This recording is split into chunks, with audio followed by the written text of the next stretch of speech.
Hello and welcome once again to C3 here on Brain Pulp TV. This show where we go over the many card combinations of Magic the Gathering with emphasis on budget and fun. Now for today's show we're going to start with something a little different. We're going to start with a problem.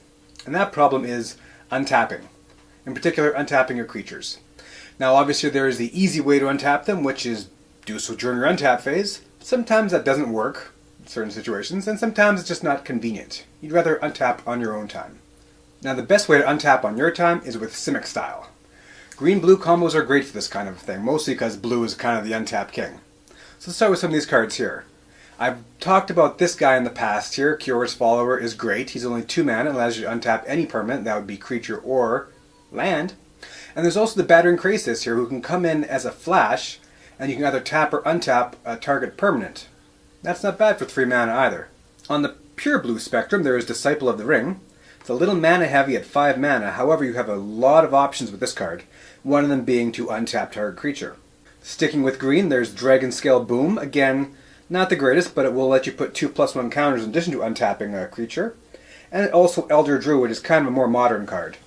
For 3 and a green, you can tap or untap target artifact, creature, or land. Plus there's Saddlebags here, but that even predates modern, and that's about as far back as I go. Now, why am I so obsessed with untapping? Isn't usually a man's goal to tap that? I practiced that joke and still came off terrible. Anyhow, maybe it's my recent experience with the Containment Membrane. The surge cost in this thing is just ridiculous, and yeah, it has left me a little shell-shocked and kind of bitter. There's also the Mage Ring Responder, though, who is a really nice creature for 7 mana. You basically can be killing any other creature almost when he attacks. And you can spend 7 mana to untap him, but if you've ramped up in a unique way using a Scion or something like that, then it's going to be hard to untap him using 7 mana.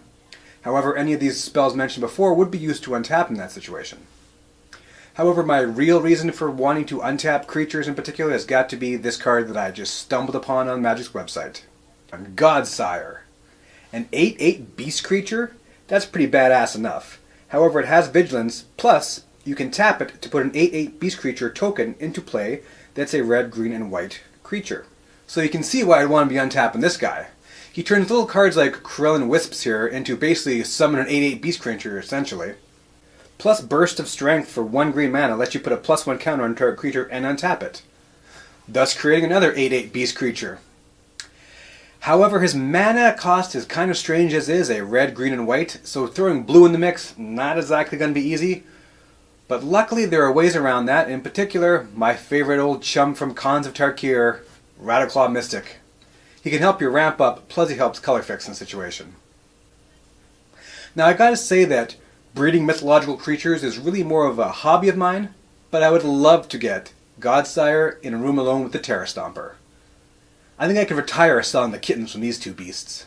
So there's a few cards that you can combo with this guy here to basically make more of this guy here.